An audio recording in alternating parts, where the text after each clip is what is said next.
This video will show you how to use the Access Control tab to grant, edit, and delete permissions to any co-creators or really any member of the SWG that you want to have that sort of access to your fan work. So if you used to use the old archive, then you might be familiar with the fact that if you added a co-creator, which was known as a co-author then, that person automatically received permission to edit and delete that fan work. However, that's not always the case that you want that person to have that permission. They might be, for example, an artist that created an illustration for a story that you wrote, or might be somebody who helped you provide a translation of a poem that you're including in a fan work, and you maybe don't want them to have that much control over your work. So in that case, you don't have to grant them access control. You can still see them listed as a co-creator, as Oradrith added me here. So you see we're both listed on his fan work.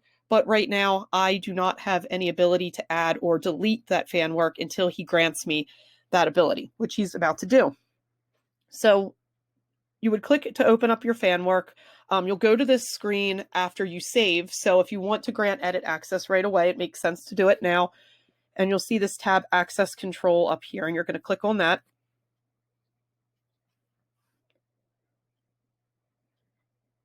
And that is going to take you to set up access control. And there is a frequently asked questions document here that gives more details on how this works.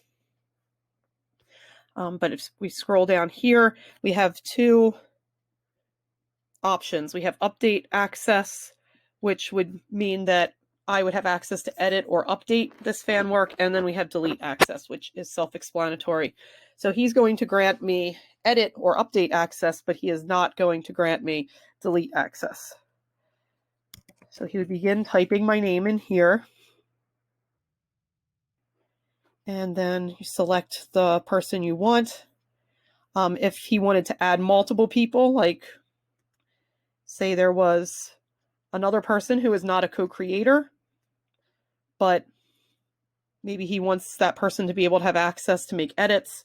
For whatever reason, there's lots of different reasons why you might want to grant somebody additional access, then Oradrith would have the option to add that person here. I'm just going to leave. It is just me for now. Do notice though, however, once I did that, it changed my name to a checkbox. So if he decided at some point later in the future that he wanted to remove my edit access, then all he would have to do is remove checked, and I would be out of his fan work. I would still be listed as a co-creator, but I would not have edit powers. So I'm going to scroll to the bottom here. I'm going to click submit, which saves it. And now I have access to Oradrith's fan work.